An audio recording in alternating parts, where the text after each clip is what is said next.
సకల మానవాళికి నీరు ప్రాణధారమైనదని, విశాఖ ప్రజలందరూ ప్రతి నీటి బొట్టును ఆదా చేసి భావితరాలకు అందించేందుకు ప్రతి ఒక్కరూ సహకరించాలని, నీటిని సంరక్షించాలని విశాఖ జిల్లా collector, GVMC in-charge commissioner M N Harendar Prasad పేర్కొన్నారు. ఈ నేపథ్యంలో ఆయన విశాఖ కలెక్టరేట్ లో కలెక్టర్ ఛాంబర్లో ప్రపంచ జల దినోత్సవం సందర్భంగా జీవీఎంసీ రూరల్ వాటర్ సప్లై అధికారులతో నీటి నిర్వహణపై కార్యక్రమాన్ని నిర్వహించారు. ఈ కార్యక్రమంలో జీవీఎంసీ తాగునీటి విభాగం పర్యవేక్షక ఇంజనీర్ రాజేంద్ర కృష్ణ, రూరల్ తాగునీటి విభాగ పర్యవేక్షక engineer K Venkata Chowdary, environmental sustainability resilience unit సభ్యులు తదితరులు పాల్గొన్నారు.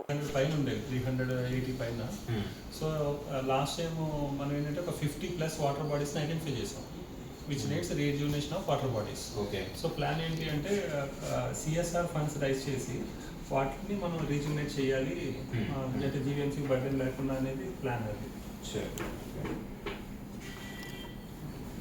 అయితే ఇప్పుడు అర్బన్ ఫ్లడ్ రిస్క్ మేనేజ్మెంట్ ప్రాజెక్ట్లో కూడా cascading of water bodies, rain water harvesting structures, sponge parks ఇవన్నిటికి కూడా మనం బడ్జెట్స్ పెట్టాము. అలాగే స్ట్రాంగ్ వాటర్ డ్రైన్ కి అవుట్ ఆఫ్ 200 అది 80 crores దాకా అదే ఉంది. మిగిలిన అమౌంట్ లో మీకు క్యాస్కేటింగ్ ఆఫ్ ఒకటి బయోస్ఫియర్స్ అని ఉంటుంది. సో ఇవన్నీ డిఫరెంట్ కాన్సెప్ట్స్ కి ఒక 70 crores దాకా కూడా పెట్టడం జరిగింది.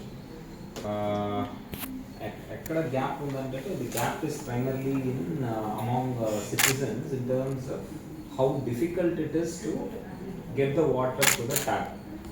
They simply open the tap and they are getting water. They don't realize how much effort is made, how much energy is wasted in bringing that water to the tap. We get 200 feet down below and we are bringing it to the tap. In the case of Visakhapatnam, it has to come from 7 major sources, and this water is coming all the way from Eleru, so which is at least 200 kilometers away, and that people of the city have to realize it is that precious. It has to be brought all the way to their houses. That the moment they realize it, how tough it is to get this water, especially in a drought year when rains fail, it is all the more challenging to get the water. And not merely from Eleru, we also get from Rayagada, we also get from Mursalova. All these are rain-fed tanks. If the rains fail, then that year is going to be a very tough year. So it's important that the citizens realize the importance of the value of water